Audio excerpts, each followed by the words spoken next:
From our main gallery site here in the centre of Manchester, we present a series of exhibitions across the year, which includes group shows but also solo exhibitions. Our main focus as an organisation is to support the development of artists and their work, but that doesn't mean that we're just working with artists who are very young and straight out of art school. We're also working with artists at various different stages of their career, some of whom we follow over several years. We've been aware of Andrew's practice for some time now. Andrew's represented by the International Three, who are just down the road into Salford. He's also had exhibitions nationally and internationally. We've also seen his work at Rogue Studios and other kind of artist-led places like that over the years. I make sculptures, I make drawings, but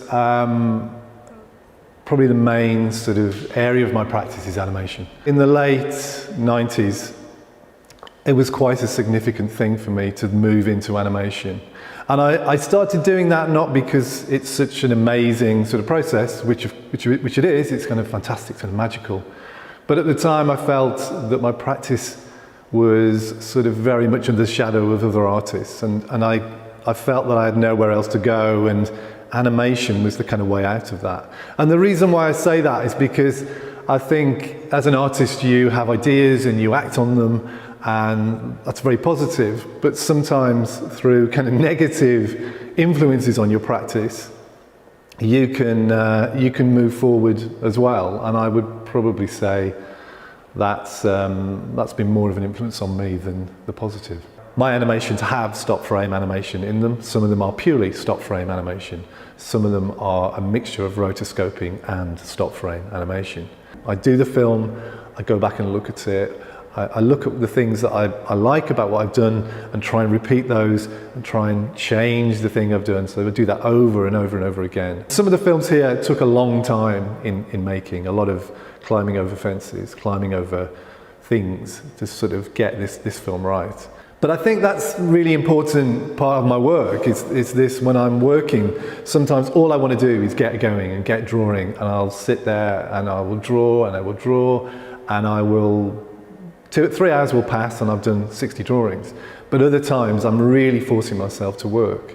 And again, that sort of different mood, if you like, affects the work, so that the drawings are slightly different. I think another thing that's really important about animation for me is, yes, it is this great process, it is this tradition, but it's also about control. It's also about me being able to control the figure. I mean, when I first started rotoscoping, I got somebody to do it for me, but they wouldn't do it the way I wanted to do it. So I ended up having to do it myself. The films are very slight. They tend to be no longer than sort of 3 minutes, and occasionally you'll do one, and the first one you do, that's it, it works fantastically. Probably about a year ago I visited Andrew in his studio, and he was showing me some of the new work that he was developing, which is now in this show, and we felt that the time was right to work with Andrew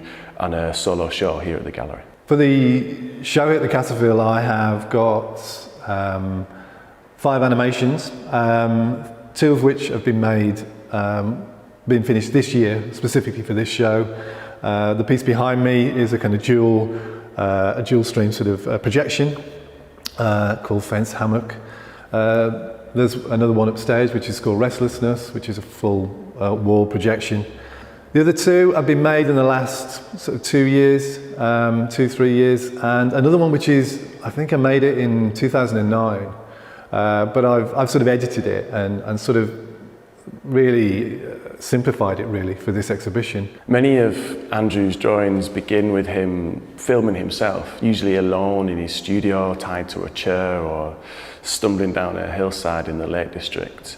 And there's perhaps something about the isolation of the drawing process itself that many artists will probably relate to, that kind of self-imposed isolation that's necessary to produce the work that is mirrored by these lone figures caught in these loops around and around. The Castlefield, I think, is a gallery I know really well. I've been coming here for many years. I remember the old Castlefield Gallery.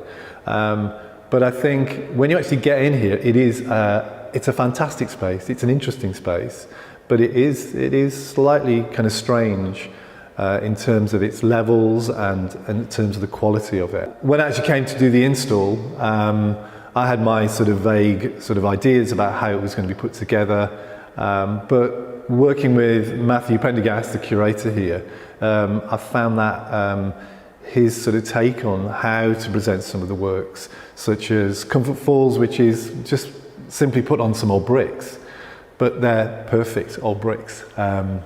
So much so that when the show finishes, I'm probably going to take them with me. And I think there's something quite nice about Andrew's work where these connections to the outside world and these kind of more abstract, metaphorical references to internal struggles become metaphor, one for the other. For the exhibition here at the Castlefield, I made this piece specifically with this sort of space in mind. What you've got is a dual projection of two animations, two figures in very sort of different sort of contexts. One of them is lying on a hammock in an overgrown sort of palm house. He's struggling to get out of his hammock. He's almost sort of in a stupor. He looks like he's half asleep.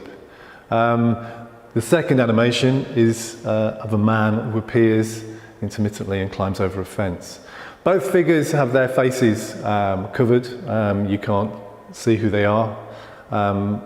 I would say that's a thing within all my animations.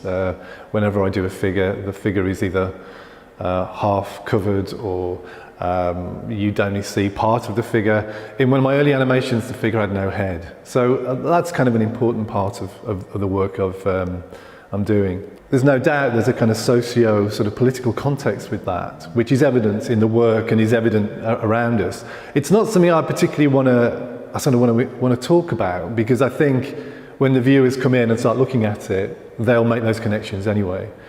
I'm trying to keep my work to a certain extent open. And what I like about that is that you have a show like this and people come in and start chatting to you, and they'll reinterpret some of the work you do and bring their own ideas to you, and some of those can be kind of fascinating.